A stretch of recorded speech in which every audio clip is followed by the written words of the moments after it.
Hello, welcome back to another live. Welcome back to the YouTube channel. Unfortunately, international break is ending, but unfortunately, we have to talk about West Ham United, people. But at least we don't have to talk about it on our own this time. This time we've got a guest, probably the first. I think yes, the first person, first content creator to ever appear on the channel. Big For up Steve real? for joining. Yeah, big yeah. First Oh, content creator, like official damn! content creator. I took your virginity, man. Sorry, of the YouTube thing. My bad, bro. Unintentional. You caught a body, man. Nah. Fuck's sake. Yeah. Big up, man. Yeah. This international break felt like it was like 10 years. I swear this is the longest international break I've ever felt in my life. But like, yeah, Honestly, happy it's back. I'm pretty happy it's back. But yeah, man. yeah, man. Thanks for having me on. Thanks for having me on. No problem, man. No problem. You got Steve Cooper's finest bullies on your screen right now. Legit. Like if you watch Shameless, you already know. You already know. But obviously, big up to Melon in the chat. Man said Chelsea to win the quadruple and all that. Yeah, big up to Melon. We're going to be joined by Melon at 10 p.m. people as well to preview West Ham and Chelsea as well. Big up Abs and big up Hanno as well. Man said, come on, Newcastle, you're taking a fucking piss. Most boring international break ever. Listen, like I'm not legit. I'm not. Like every international break is just fucking shit.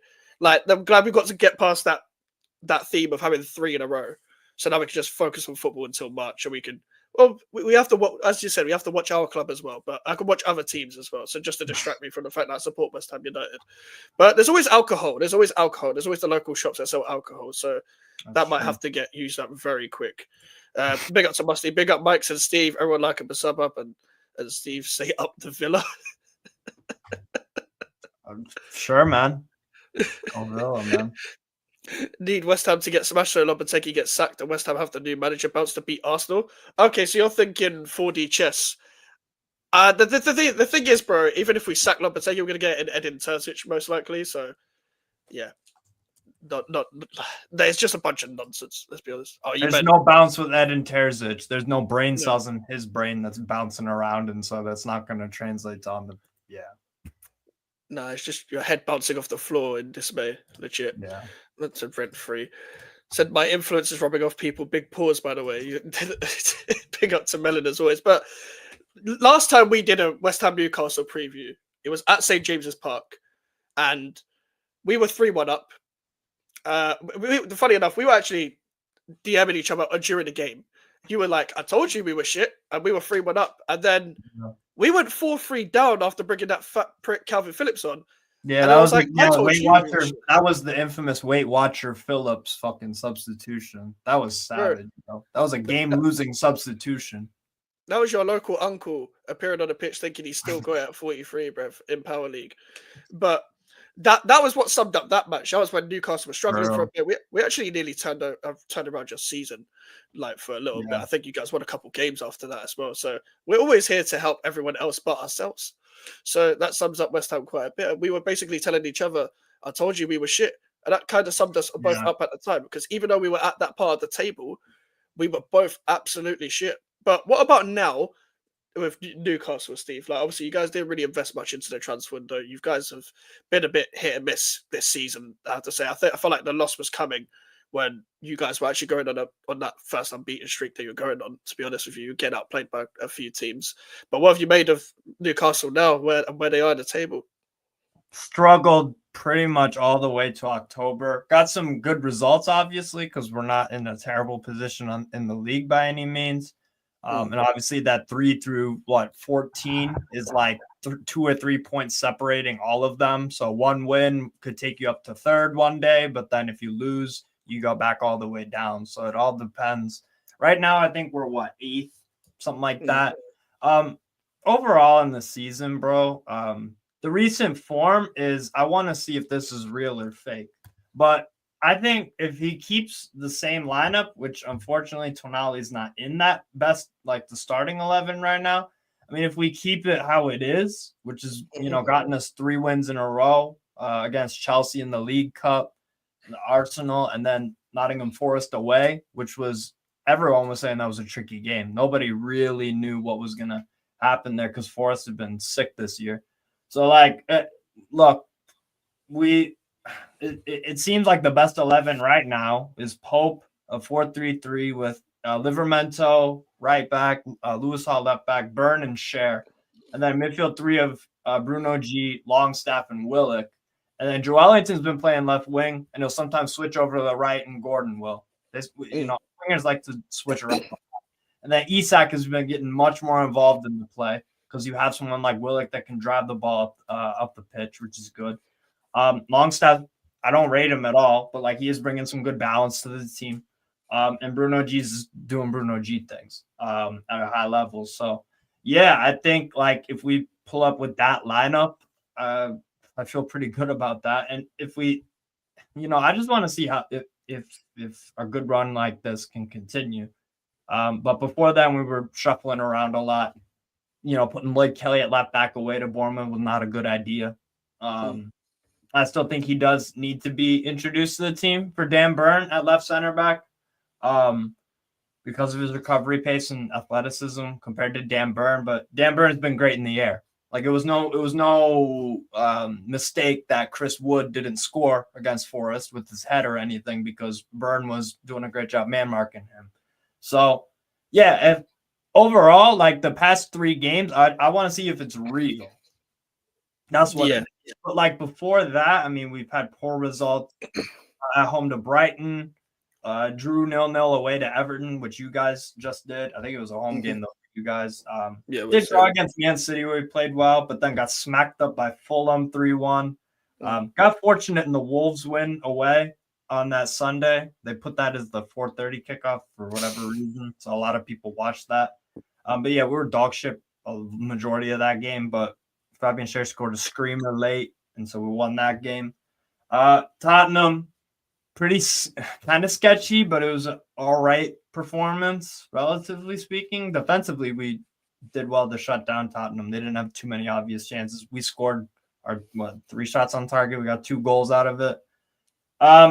But yeah, so like it's been up and down. Not many great performances, that's what I'll say. Up until lately, the past 3 games, good against Chelsea's reserve team in the Carabao Cup, which is what I'm really focused on. I want a cup run and a cup, hopefully.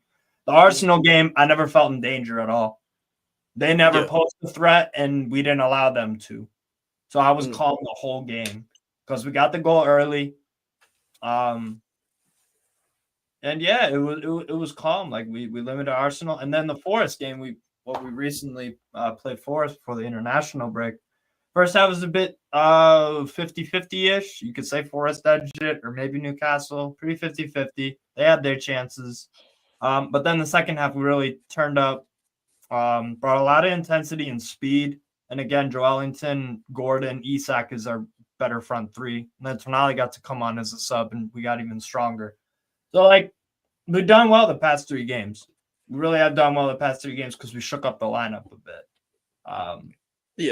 So, yeah, I feel all right.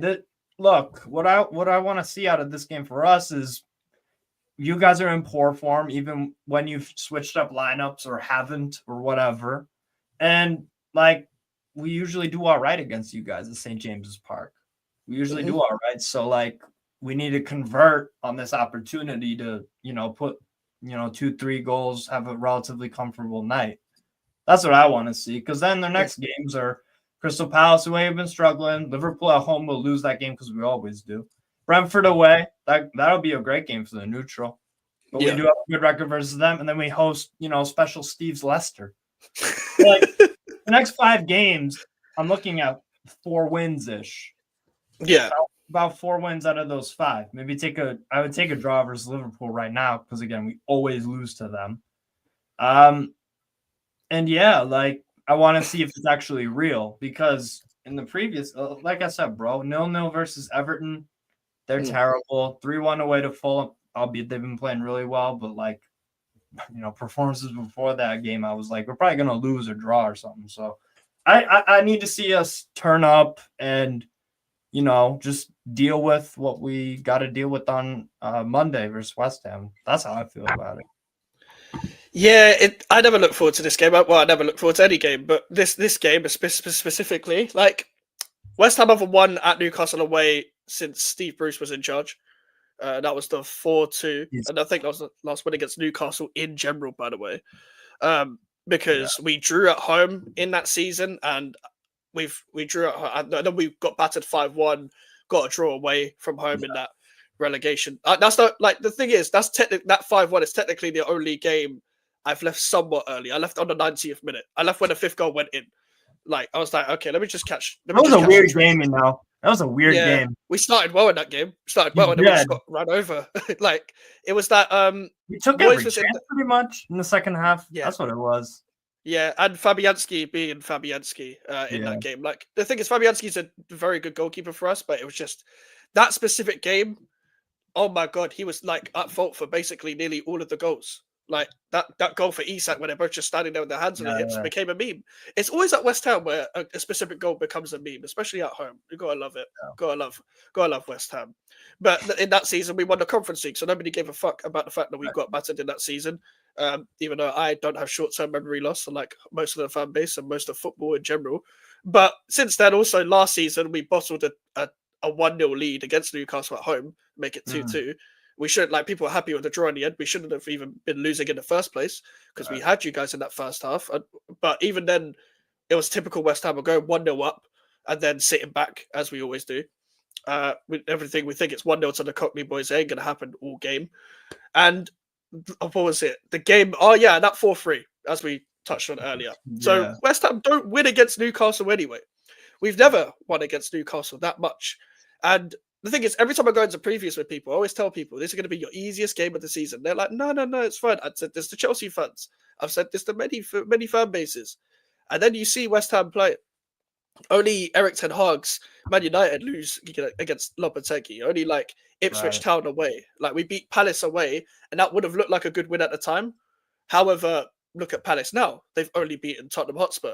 And beating Tottenham Hotspur, as much as we lost 4-1 to them, it's not really much of an achievement because even Ipswich beat them. So there you go. That kind of says all you need to know about Lopetegui in general. And you watch pretty much every league. What's your thoughts on Lopetegui, and has he faltered to your expectations as a neutral, or has he? What was you expecting of him before compared to what he's doing now? Well, he's trying to do some Brexit 4-2-3-1 sort of hoofball thing, which is just a Spanish Moyes, bro. Player selection's been poor. In-game substitutions poor. Halftime, like y'all at halftime, you seem to get worse. There's not much dominance in much of your games, like control wise. Like I also feel like a lot of the time y'all are just so hesitant to shoot. There's a lot of it's crazy because it's like, yo, just shoot or make that pat, and it's like there's like some basics that are just really lacking with your team. And that starts with the manager because, people will say, oh, the players should know the basics of football. Well, if your manager is telling you to not do the basics and to overcomplicate things, then you're going to follow his orders. And the manager is responsible for training sessions when you're not playing games to nail down the fundamentals and do the simple things right. That's why good teams do the basics at a very high level, and bad teams don't do the basics. That's all it is. Yeah. It's really like if you wanted to boil it down to one thing, that's what it is. You do the basics at a really high level or not. And that depends on, it'll show in your play and your results and where you are in the table and whatnot. So, for me, like the Somerville thing, don't understand it. Souček and the two Czech guys, like why you still playing them. On hot and cold, on and off with Jean-Claude Todibo. Areola is also making some mistakes that usually he's a little bit mistake prone, but like this season, I feel like there's been a few goals where it's like, what are you doing there? Like, why didn't you get a hand there? Like it wasn't he didn't drill the shot right at you. It was savable. So I feel like he's making a few more mistakes than usual. Again, that's just basics. I know what to expect from West Ham, which is usually not winning and inconsistency. Because like the Ipswich game, you could have built off that. But then against Tottenham, you completely crumble. I think you scored first as well. We did, yeah. We did. I feel like you've done that a few times where you score first in games and then either drop points. I think the Brentford game, they scored first in that one, to be fair. But I don't know. Mentality in the team seems low. Yeah, it just goes back to basics, bro.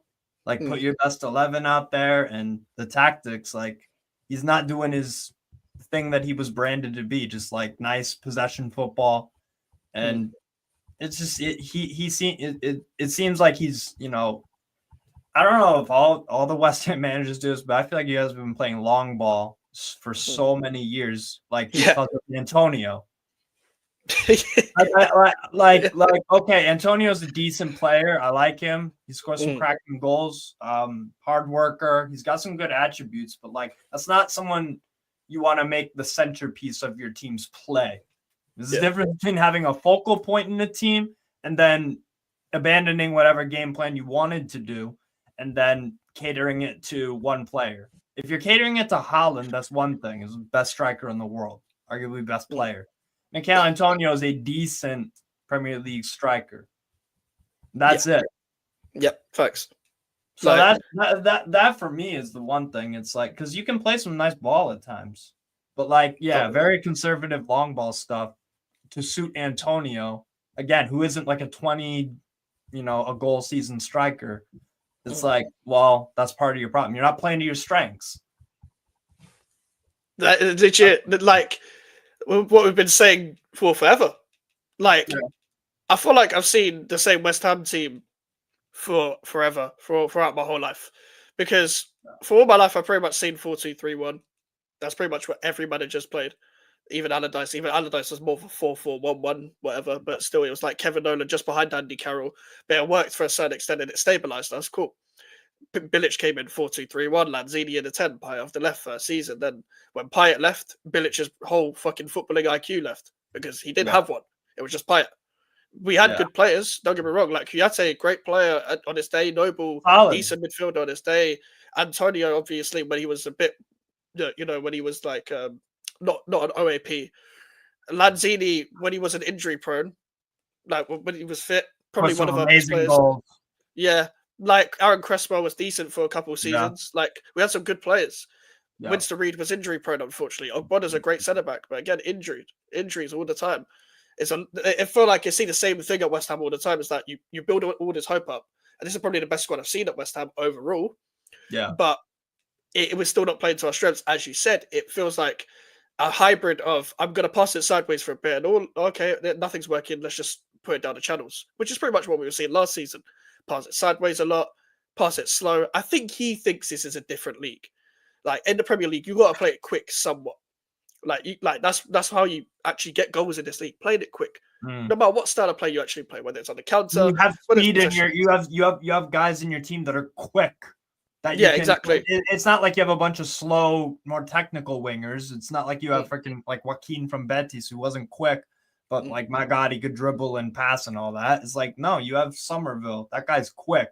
Paqueta is quick. Like maybe your fullbacks aren't the quickest, but like they're not slouches. And Antonio, again, isn't the quickest.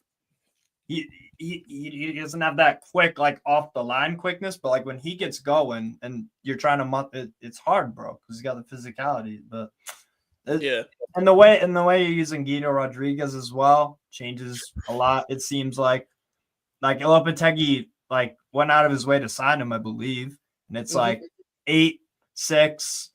It's like where's the guy playing, bro? When this guy dribbles forward, like he shouldn't be there. Like the complete head loss. It's like a deer in headlights, but it's not necessarily his fault because he's been told to do that. Like I don't think like Guido Rodriguez is the new scapegoat at West Ham now. Like it's always a new signing. And I'm like, what? Yeah, it's always a new signing. And do you know what I don't get as well? I remember when we lost to Tottenham 4-1. He's probably one of our only decent players on the day. He was the only one actually defending anything, and he was defending every third man run. And he got scapegoated by you got scapegoated by so many people online and just articles and stuff, which proves that people online don't know fucking shit about what they're actually watching. It's a bit different from the narratives they want to put out because they want to protect their favorite players. But until West Ham actually move on from the players they always play and actually give the new players a chance, you won't move on because how are you gonna expect different results with the same players all the time? Like Antonio, everyone knows I love Antonio, but everyone knows I've been saying that Antonio should be dropped. I've been saying this all season, but however, with Fulkirk being injured, still injured, Danny Ings being there in 2024, cool. Like he's made impact from the bench. So maybe you turn to him. And Bowen is not a striker. I've tried to tell people millions of times that he's not a striker.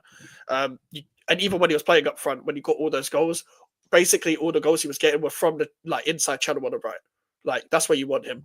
Like you want him on the right winger. Yeah. And this is a funny thing. Bowen has even been playing up front in the 2 games he played up front, or right on the touchline, which is not where you want him. He can create, but you don't want him to solely create. It's not like a Savio, for example. Like Bowen can cross, but he's not just that. You want him in that inside channel. We saw the goals against Palace and Ipswich. You want him in those channels. And no, Kudus isn't back. He's back after Arsenal. We got an extra 2-game ban after trying to batter all the Tottenham players. But big up to Kudus as always. I hear you. He was trying to get Lopetegui sacked. I hear it. Big up to Dave as well. Evening, lads. Big up to yourself as well. Can I ask? It's not off topic because it's West Ham, but I didn't watch you guys play Everton. What the goddamn hell happened here? And I'm not being a stats merchant, but like getting outshot 18-11 by Everton under Sean Dyche is at home is pretty crazy. What happened? Basically, it's like when you play against that. It's like when you your friend comes around to play FIFA against you. He hasn't played FIFA in a while, but he can still batter you.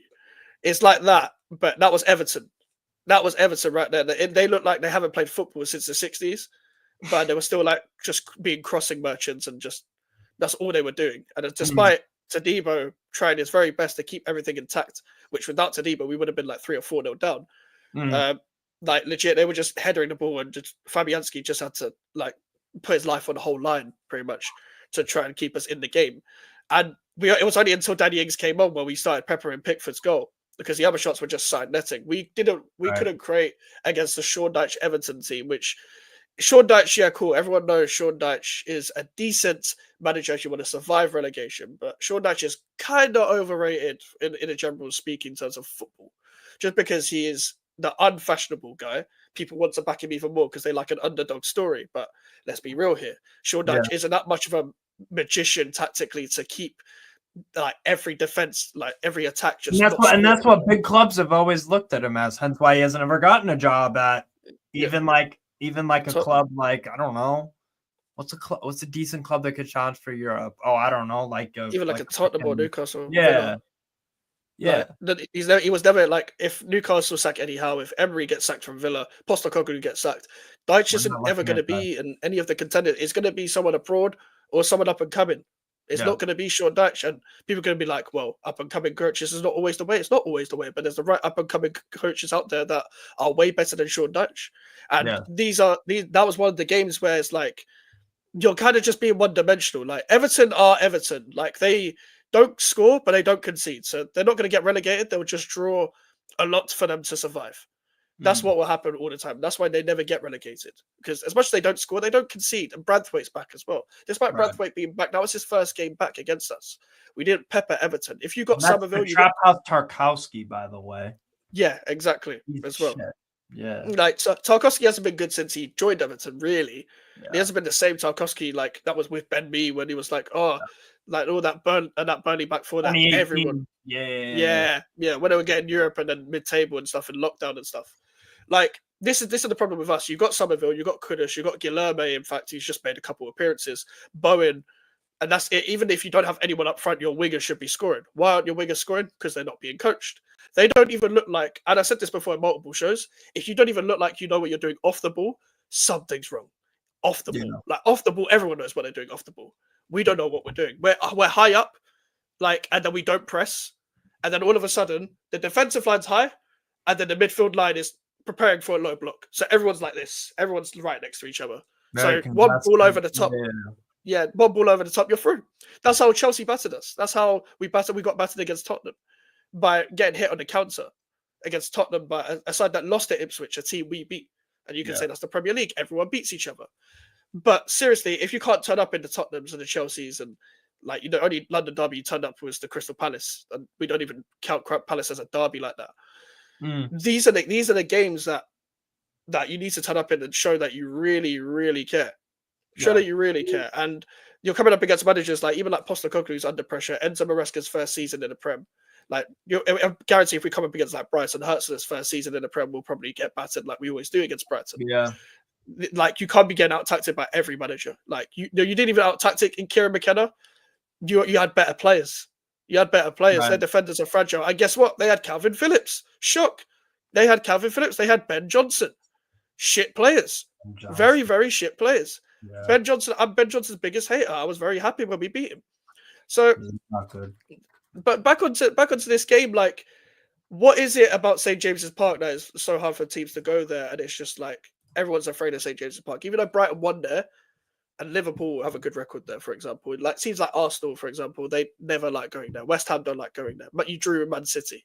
Man United don't like going there. What is it about St. James's Park that makes it so hard for teams to actually get a result? Because of the crowd. It's a unique. It's a uniquely built stadium. It's in a colder part of England. Way up north. So the weather can sometimes be like obviously you got cold in other places, but further north you go, it'll get colder naturally. Yeah, bro. Like it's the crowd, to be honest, and the players, like they feed off of that, and when that works, then we're really, really hard to beat. But like, yeah, I don't know. We've just always and that's what I, before I even became a Newcastle fan, I was like, yo, I like these fans. I like the vibe. And that's during Mike Ashley times where we could still get the odd result against a Man United or Arsenal or whatever. So like, yeah, it's just like, and the, travel as well. It's just kind of like up there, And yeah, it's a lot of it's the atmosphere, bro. To be honest, a lot of it's just the atmosphere. It makes it better, the fact that ever since that takeover, that your home record has just been so up ever since, like, because it's just given the fans an actual hope and feeling. But I don't think we've had any. Sorry to cut you off. I think every single Newcastle game has been sellout, a straight up sellout since our takeover. And that wasn't always the case in Mike Ashley times. It used to be a case. I used to talk to Newcastle fans. Always used to be like Newcastle and West Ham fans can relate to an extent because of the hatred for their owner and the fact they were falling out of the club, falling out of love with their club because of their owner, their respective owners. Like Mike Ashley was so bad that even as a businessman, this guy became a subject. This is a fun fact: a subject of one of my English lessons in school because of how he used to run Sports Direct and how he used to run that thing. He used to be like, you had to study like a fucking he made a woman deliver her baby in a bathroom and wouldn't let that was a thing. Maternal time off. Yeah, like that's how bad Mike Ashley was, bro. Mike Ashley was I don't even know how to explain him. Like, we actually saw an owner that was worse than David Sullivan and David Gold. Like that is saying something. And listen, rest in peace to David Gold, but bad owner. He was a bad owner. Let's just state the facts. Karen Brady as well. And Karen Brady just chats a bag of shit for a living. I'd love to have that job. But we've still got David Sullivan. Meanwhile, even though you got your Saudi owners, you didn't get to invest in the transfer window as much as you probably wanted to. You got the Forest second choice goalkeeper. You got Asula. You got Lloyd Kelly on a free. I think that's it. I don't even remember who we had to sell Minta to Brighton and Elliot Anderson to Forest because of the PSR stuff. Which is fucking annoying. Like, is your squad like pretty much the image of a squad that's been so underinvested? Then that's been the main problem of why Newcastle can't get any higher than they are. We still got a lot of like mediocre Mike Ashley era players. That's one of the things, and they're not worth anything besides Joe Wellington. Callum Wilson is only we get like 5 or 10 million maybe. We'd be selling to an English rival probably. Like, we just have a lot of those kind of players. And like I said, they're hard to sell on. Nobody really wants them. So like we've had to like loan out Isaac Hayden and those kind of guys. And just like, they're just mid, but like we still have to play with some of them. So, but like, I just, with the recruitment in the summer, I think it's all strategic. I wasn't happy with it, but like, I'm thinking, okay, this is probably Eddie Howe's last year. Like, this upcoming summer, I'm expecting us to kind of go crazy, bro. Like 250, 300 mil sort of thing. Because I do think a Bruno or an Isak or whoever, one of the big hitters might leave. We'll get a good chunk of change for it. And then we can really like next summer with a new manager. Maybe it's Jose, maybe it's whoever, and we'll be like, yo, we still have 3 or 4 like, pretty top top tier players. We'll have one of or a few of Tonali, Isak, Bruno, Botman whenever he comes back from his injuries. Botman's been out for a long time. We'll still have those guys. Very promising English talent, at least 3 of them. In Gordon, Livermento, Lewis Hall. Barnes is a good impact sub. Throw him in that group. Lewis Miley as well. So do have that. And then we have still, Joelinton. Maybe an Atletico Madrid buys him or something. But I'd expect he'll be on for next season. But that's kind of how I see it. And also our CEO, Darren Neals, it was announced 2 months ago or something. He'd been dealing with cancer the entire summer. Oh, really? Yeah. Darren Neals. He has terminal cancer. So that kind of explained that a bit, maybe, of why we didn't do as much business as we wanted. Also appointed, what's his name? Not Michael Edwards. Paul Mitchell. And Paul Mitchell, thank you. He stepped in because obviously Ashworth fucked off to Man United. Got some money for him. There was a lot going on, not in terms of transfers really, in terms of the summer, but there's just a lot going on in the forgot to mention as well, Amanda Stavely sold some of her, actually all of her stock in it. So that was also part of it. But we still should have had a better transfer window, done something. You can find players for, pennies on the dollar if you have good scouting, but I guess our guy just stepped in midway through. So it was kind of tough on that regards. But so I'm thinking this summer is going to be we're going to have, and maybe Eddie Howe stays for that. I think we should move on. But if he does keep up this form to whatever extent, then maybe we're talking. But I think next summer we're planning something big. That'd be my guess. I wouldn't do too much. So is that Eddie Howe thing is more of a is he almost feeling that this is his last season, or is it just a case of what should happen rather than what will happen? Because obviously Eddie Howe was probably always going to be touted as not the man to take Newcastle to the next level, but maybe to stabilize them for a bit, maybe get Europe.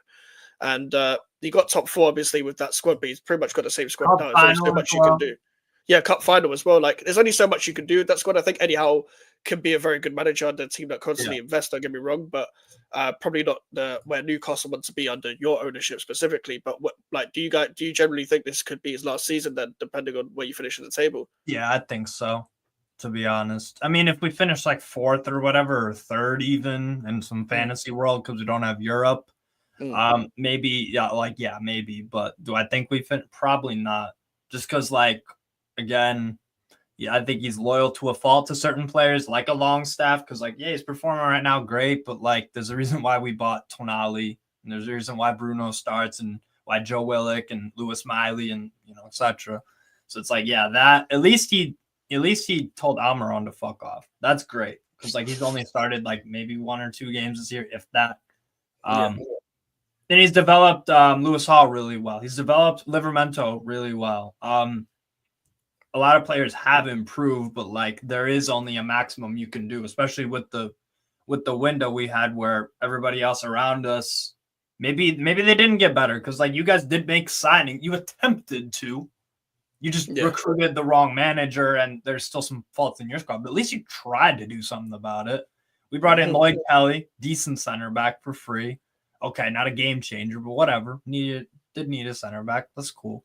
But that was the marquee signing, and that's not a marquee signing because the other one was Osula, who looks okay. He looks all right. And then Vakadimos, a backup goalkeeper. So it's just kind of there. He's a Dubravka replacement, pretty much. Yeah, and even Dubravka started one of the League Cup games, so it's I guess he's not. I mean, who knows? That was just a PSR thing, bro. If Eddie Anderson. So, it is what it is, man. But we're gonna next summer is gonna be where I have all my eyes on that. Really. Yeah. Speaking of pagan managers, Lopetegui, came out and said, "Team news: we have a little problem with 2 players, but we have to check tomorrow. I hope they will be ready for Monday's challenge. Nicholas Fulkirk is improving, but won't be available for Monday. I don't know who the fuck the 2 players are, but I gather it's someone that's coming back from international duty. It probably always is. If Did people remember, Areola get injured? Because he said Fabianski's uh, played against Everton. yeah. So Areola got dropped, and then he got injured anyway. Ah, So it kind of didn't matter. But the problem I have with that, Steve, is that Areola got dropped for distribution reasons. Like, because we saw, like, even though he hasn't been like the best shot stopping, he still kept us out of games at certain points. But his distribution was poor against Tottenham. The problem is with that, Fabianski's worse. yeah. Like, Fabianski's literally the worst goalkeeper I've ever seen out in a West Ham shirt in terms of distribution. In terms of shot stopping, listen, I don't like praising goalkeepers for shot stopping. It does my fucking head in. He's a good shot stopper. You're a goalkeeper. Like, make it make sense. I don't care. Like, the game, you're a goalkeeper, bruv. If you're a shit shot stopper, you shouldn't be playing. Like, I don't want to. Like, I'm sorry. I don't care how much of the ball you have. When push comes to shove, the goalkeepers rise in the big moments by saving the ball. End of story. Like, Areola and Fabianski, there's not really much separate when it comes to them two in terms of shot stopping. Fabianski's better commanding his box by far. Areola punches the ball too much. And it's not even necessarily him not being strong enough. That's just his thing. He likes to punch it. Sometimes his punches go to the halfway line and stuff like that as well. But that's the problem is, as well, like, Fabianski, I've never seen someone take so long to distribute a ball out of his feet. And then when he does do it, it goes off the pitch. And Nick Pope has the same problem, bro. That guy can be mad sketchy on the ball. It looks like he never played football sometimes. Like, this is the thing. He's a very old school goalkeeper. I get it, and I as I just complained, I'm not asking to trade one attribute for the other. There are a lot of goalkeepers out there in modern day football that can save a football and also can kick a football. I'm also not even asking you to. I don't even like the whole just. I know it happens in build-up play with a lot of teams, but the goalkeeper passing it to the 6 and whilst they're getting pressed all the time, that doesn't have to happen. I'm just asking you to pass short to your centre-backs. Fabianski nearly kicked it in our own goal against Everton. I'm right behind the goal. And Fabianski nearly scored an own goal. People did he try that. to? Let me guess. He was on one of the posts and then he turned towards his own goal. Was it something like that? Yep. It was similar to that, pretty much. Like, that's the thing as well. I just don't get it. I don't get it. Like, the logic of your man's right there. You're not under pressure. Don't kick it into your own goal, please. And don't pass the ball when you're on your right post. Don't pass it to your left. Pass it to if you're right, pass it to the right, so that you don't. There's no chance of like a player just like sprinting and then just putting the center back under pressure and then whatever. Like, bro, that's one of my biggest pet peeves of life. Watching a goalkeeper, like, if you're in the middle of your goal, it makes sense because you can go left or right. If you're way right or way left, don't play it towards your box. Exactly. Like, what the fuck, man? But like, this is the thing. The goalkeeper was the least of my problems in the summer because Areola and Fabianski. That's the best 2 goalkeepers I've seen at West Ham overall. Like, I've seen Adrian. He was very good, but like, he was a bit flappy at times. Like, but he kept you out of games. Like, he kept you out of games. Jaskalainen was old, but he was still very good when he was here for a little bit. I mean, we had a lot of shit goalkeepers. Darren Randolph was decent, but Joe Hart was washed. Everyone remembers Roberto Jimenez. Joe Hart, man, bro. Everyone remembers Roberto Jimenez. Roberto Jimenez is the worst goalkeeper to touch the Premier League by far, and it's not even close. The guy punched it. I think the ball went through his hands when he tried to come out and punch it, and it went in the net against Burnley. Everyone remembers that Burnley game. I'm not going to show the highlights because last time I did, it got copyright strike, so I'm not going to do that. But like, everyone, just go and search up Roberto Jimenez versus Burnley, and you'll know exactly what I'm talking about. But the goalkeeper was the least of my problems, and my main problems, we pretty much solved them all. Like, apart from maybe a competition for left back, but I get it. You signed Aaron Cresswell on a contract because homegrown, and also because we don't have to spend on a left back. I get it. Listen, I get it. I just don't want to see him for much longer. He's an experienced merchant. He's one of them. Merchant, yeah. He knows the club. Good servant. All that nonsense. That's all I hear nowadays. Good servant means you can perform good for 3 out of the 10 years that you've been here, which people don't like to talk about. But anyway, that's something that West Ham fans do not like to hear. But listen, if you stay at the club for a long time, you manage to fraud your way to the club for a long time, and you can actually be like just a bit shit for a couple of years. Then you can get away with it. You could get away with it because we're West Ham. Why should we expect anything more? Because we have to accept that we are a small club, apparently. That's the mentality that you have to go with. This is why this country wins nothing, because you have that mentality like that. That was the worst performance of all time. No, he was a statue. Exactly. Like, big up to Matt as well. Like, legit, worst goalkeeper performance I've ever seen. I've seen Karius against Real Madrid. Like, this doesn't even compare. But obviously, this game is always going to be hard for West Ham. I don't know who the two players are that are out. I'm assuming it's someone coming off international break. Is like, if people remember from the first international break, because Paquetá came back from Brazil, he benched Paquetá and put Souček in the 10 with Rodriguez and Alvarez in behind. That is like the three horsemen of fucking footballing terrorism. And Edson Alvarez is someone who's completely fallen off a cliff because he came back from injury. Being asked to do things. He's being asked to do things that he's not good at. But it's even then, like, I can't even blame Lopetegui on him, only because he got the same red card twice. Yeah, the same kind of red card twice. Is really, yeah. So I can't. I was ready to like just leave. Like, an advantage for Newcastle. He comes back for this game, so that's another advantage. You got red carded against Forest. I'm sure even then Rodriguez will definitely start. Guido Rodriguez will probably start because he's been the go-to guy. Even though I thought he was going to be a squad player, which he should have been, the backup number 6. However, he's been asked to go forward at times, as we discussed earlier. The guy looks like a headless chicken going forward. Like, he's just decent at what he does, like putting his body on the line. As long as he's not being taken on 1v1, it's fine. It's fine. Like, you could be a squad player. I don't think we'd actually be caring that much if he was a squad player and if he was being used like how he should be. Now, people will be like, but West Ham have dangerous players. Bowen's on the touchline. Kudus, when he plays, is on the left. Somerville doesn't get the ball, even though he should have the ball. For every time, just give the ball to Somerville. Please, just give the ball to Somerville. Like, that's all I ask. He's raw. Yes, he is raw. He needs to work on his finishing. Yes. But are we going to create any chances? He only improves with game time. Exactly. Especially someone that's not even just age thing, but someone that's like, this is his first full season in the Premier League. Because when he came through against Leeds, at Leeds, he was still coming through from the academy. He burst onto the scene against Liverpool, and then you knew his name from there. And when he scored that goal, and Liverpool lost at Anfield for the first time, how long with the crowd? Like, that was the first time you saw him. This is the first time where we've seen him in a full season in the Premier League, and he's not been given a chance. So he's going to play this game, I assume, because he had no reason to be dropped after his Everton performance. He was our best player, and he had the audacity to play Carlos Soler on the left ahead of him against, I can't remember what game. It was Man United. Yeah, it was Man United. And then Somerville came on and scored. By the way, Carlos Soler is a midfielder, another person that's been played out of position and is going to get scapegoated because he's the loan signing. And listen, I think Carlos Soler should be given a chance. If it was up to me, it'll be Rodriguez and Soler in midfield. Yeah. Because obviously people know my opinion on Souček already. But Soler, Rodriguez and Paquetá in midfield, and when Kudus comes back, drop Paquetá, because Paquetá hasn't been good this season. Is it down to the manager? Yes, but also Paquetá isn't even dribbling anymore. This is my problem. Paquetá is not dribbling anymore. As you said earlier, we don't shoot. Paquetá is the epitome of not shooting. This guy doesn't want to shoot. He always wants to pass to someone else. Whenever he's on the edge of the box, the guy just passing it to someone else. He's laying it off for someone. Bro, you've got a great strike on the ball. Why are you not shooting? Why are you not shooting? But from your perspective, like as an opposition, who do you see as the main threats whenever like Newcastle comes up against West Ham?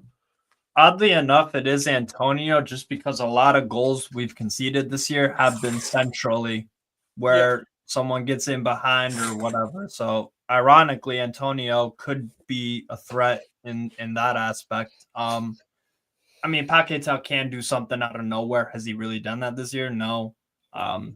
If Somerville plays, he's an obvious threat. Really, really like Somerville. Bowen, even this is the thing I read about Bowen. He'll have some bad games, but like there's a reason why like a lot of teams and a lot of people think very highly of Bowen, because even if he has a crappy manager and not so great teammates, if things aren't going well, he can still, with a moment, he can just score at will, or he can create some momentum for you guys going forward. I love the player. I think he's awesome. So the main danger, man, it'd probably be Bowen, to be honest. I think he's awesome. I think Wan-Bissaka as well going forward. At Man United, he did nothing. He's like a cone, like Flawless says all the time. But like he's had some all right moments. He's had some all right moments going forward, to be fair. But like, Bowen for me is the main danger man for sure. Yeah. Wan-Bissaka has been one of the few positives I can take from this Yeah. season in general. Like individually, our back four is actually very good, and I think it could be a good cohesive back four if we actually had a coach that, you know, wasn't special himself and knew how to organize a defense. Like I think a back four, Emerson, Kilman, Saliba, Wan-Bissaka together, that's the best back four I've seen at West Ham by a Very million solid. miles. Yeah. We had a good back four once with including Cresswell, Bono, and Reed, but we never had the right back to put him there. We had Antonio at right back at times. We had Tompkins filling in at right back at times. Neither of them are right back. One of them's a centre back. One of them's a winger. But now we have a full back four. Like Wan-Bissaka, again, I've been proven wrong. I've been proven wrong by signing that. I said obviously about him going forward, like and him under pressure and stuff. He has been exceptional under pressure. He's been exceptional, but like going forward as well. And what I like about him is so refreshing from going from Sufal to him because like he waits until like people are moving to actually pass the fucking ball instead of just moving it down off the pitch. Yeah. I don't think Wan-Bissaka's even passed the ball off the pitch once. He may have given it away a couple of times, but that's because no one's given him an option. Like that is the main thing for me. Like Wan-Bissaka is one of the major positives, and this is someone coming from me. I didn't even want him. I wanted Walker Peters over him. I wanted Kyle Walker Peters because I thought we'd have flying fullbacks and stuff. And we do have flying fullbacks. It's just we don't know how to use it properly because again, Bozo manager. But that's what it always comes back down to. And I was thinking when we faced Sevilla in that Europa League game, obviously Lopetegui was manager, and he used Jesus Navas as such a flying 5,000-year-old Jesus Navas, not like a spring chicken one, but yeah, exactly. And Jules Koundé was pretty much a right back playing centre back, because even though he was a centre back in the back four, he was pretty much playing right back, and Jesus Navas played on the wing, and the left back would tuck in from the other side. We have two fullbacks just going straight up there sometimes, and we don't even know how to communicate with the wingers properly. And I don't know how you can have Bowen and Wan-Bissaka on the same side and tell Bowen to stay on the touchline, but Wan-Bissaka make the third man run and go inverted and stuff like that. Like, you don't want Wan-Bissaka inverted. He's played very well, but you want him on the touchline. You want him actually trying to pick up passes, be in the right spaces. I'm not saying to cross the ball. We don't cross the ball in general. I'm not even asking you to do that. I'm asking you just to do your job. Get the ball to the wingers. Who has Mohamed Kudus on their hands and says, I'm going to put you on the left. What, to only be direct? Mohamed Kudus, it's decent direct, but it's not Mohamed Kudus. You want him in the middle, driving with the ball. You want him on the right, driving with the ball. Taking shots. Taking shots. Yeah. Cutting in on his left foot, on the right angles. He's got a decent weak foot, but his weak foot ain't the greatest. Like, he can cross with his weak foot, but you're only asking the guy to be direct. I'm at a point now where I'm generally talking calmly about West Ham United because I don't care anymore. This is what I've been repeating myself for 12 weeks. Yeah, even more than that. So there's no point complaining, no point ranting and raving about it. I'm ranting and raving at the bozo people that just gaslight. That's it. That's all I do. Like just the people gaslighting. I'm just ranting at them instead because you're generally showing yourself to be fucking stupid. Like that like you know who watches football and you know who doesn't watch football when you just look at these sort of opinions. Like, and no, I tried to tell people after we beat Man United, calm down, we haven't turned the corner. That was my exact video title. And it got dislikes. I'm like, okay, cool. We're going to see on the weekend. Lost to Nottingham Forest. You lost to Nottingham Forest 3-0. I watched that game. It wasn't even close. Yeah. And that 3-0 is somehow a deceiving scoreline. Yeah, it should have been about 6. That second half as well was ugly. Yeah. And listen, Alvarez again. Fucking hell, man. Like, he was at fault for the goal. He's at fault for the red card. That's the problem I have with this game. If no matter what midfield we line up with, whether it's Souček Rodriguez, it could be Alvarez Rodriguez, it could be Alvarez Souček, the immobility in that, and then you get caught on transition against Newcastle. We've got Joe Linton powering through, about to elbow you in the fucking face. Joe Willock driving with the ball. Gimaresh, even if he's driving the ball from deep positions, whoever's going to play on the right, whether it's Gordon, whoever, it doesn't even matter. If you run at these players, they will give you the foul. They will give you free kicks for you to put the ball in the box. I literally predicted that Alvarez would get a red card in my match preview against Nottingham Forest. How did I predict it? Because I know exactly what's going to happen. Red cards are hard to predict as well. Yeah, and I don't want to look like they're rare. They're not. I don't want to look like I don't want to look like Mystic Mike's against my own team, like predicting this shit. But like, this is the problem. I've watched this club too many times to know what's going to happen. I feel like this game will be a case of we're going to have a lot of the ball. And it'll be sideways, and we kick the ball off the pitch, and then Newcastle will have it, and then we'll make a mistake, and you guys score. I can predict that happening. And we've had a theme of the opposite of last year, where we used to score early and then defend for the rest of the game, and then we lose. Then blow it, Yeah. This time, it's now concede early, and now you got to throw all you can at it for the rest of the game, and then probably lose by even more, which is debatably even worse, to be honest with you, because you're not even scoring anymore. You're meant to be this attacking manager, which I don't even know what he is as a manager, to be honest with It's you. just Like, total lack of balance. yeah, there's no balance in his head. There's no balance on the pitch. There's no balance anywhere.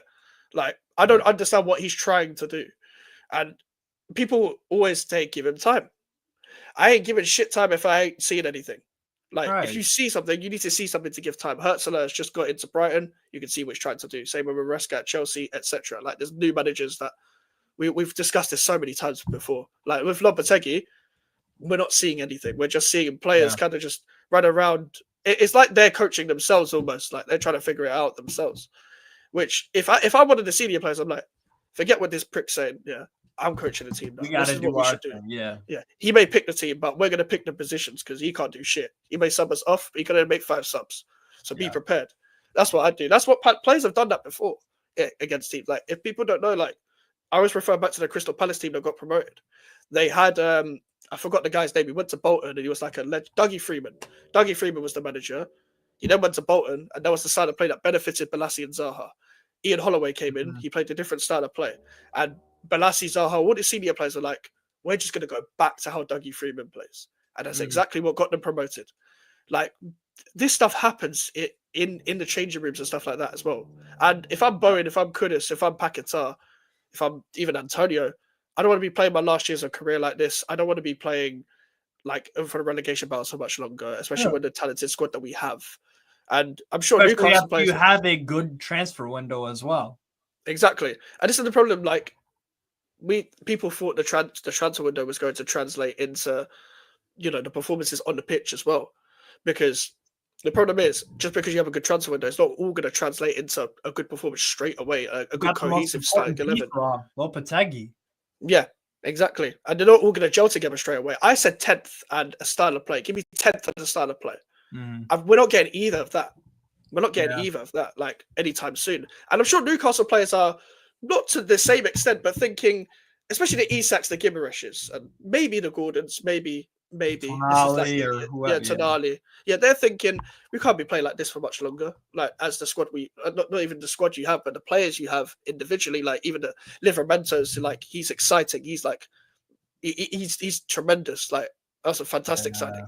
Barely puts a foot Lewis wrong. Hall as well. Lewis Hall's been great. I've actually been begging for this guy to start, and I'm not even a Newcastle fan. I think he's been great. Yeah. Like, these young players that you have at Newcastle, even though you don't invest in a transfer window, there's room there for players like that to develop. Like, do you think it'll be more Gimaresh or Isak that goes next season if you think one of them does go? Bruno seems like he really likes it here because he talks a lot. Like, he has a lot of like statements and stuff. Like, oh, I love Newcastle. I'm an idol here, and like he seems to really like being at Newcastle. And Isak, every once in a while, yeah, but like I kind of see him more as, because he's what, 24, I want to say. Yeah, probably like 24. Yeah. Bruno, on the other hand, he's like 27-ish. Look this up. Isak's actually 25 and Bruno's 27. So, like, yeah, either one of them, I wouldn't be surprised if like they moved on, but we got to do something this year. I think that's what it is. We have to do something this year, because like if we finish like, 8th or whatever, 7th again, like why would they stay? Yeah. To be honest, if they have an offer from, I don't know, Barcelona, or maybe Isak wants to go bottle some titles at Arsenal, if he thinks that's intriguing, then be my guess. Yeah. But like, yeah, that is gonna be it is gonna be tough. We have to do something this season somehow. Yeah. What was your expectations at the start of the season, and has it changed since you've seen your team perform? I put us like 8th. Put us 8th, and I put us 7th, because I had Spurs 7. No, I had Spurs 6. Newcastle 7, and Man United 8th, just because I thought they were going to keep Ten Hag for a little bit longer. Because I knew Spurs were going to take a step backward. There's a lot of problems there with manager, players, everything with Spurs. And Man United, they kept Ten Hag, and I was like, okay, you had a decent transfer window, but it's like, yeah, you have a useless ass manager. So it's like, I'm just gonna predict y'all to finish like 8th or whatever. And I put us 7th because it's like we didn't do anything to, like take a step forward. I put Villa. What's it called? I put Villa 4th because I'm like, they had a decent transfer window. Unai Emery doesn't have the problem that Eddie Howe had in terms of like European experience. He knows how to, and they are going through, I think, a 4-game losing streak as well right now, but they're smashing it in the Champions League. And they're still in the mix in that 3 through 12 pack. So I was like, I think we'll finish around like 7th or whatever, which I'm fine with if we cup an FA Cup, Carabao Cup, get to one of those finals. I'm cool with that.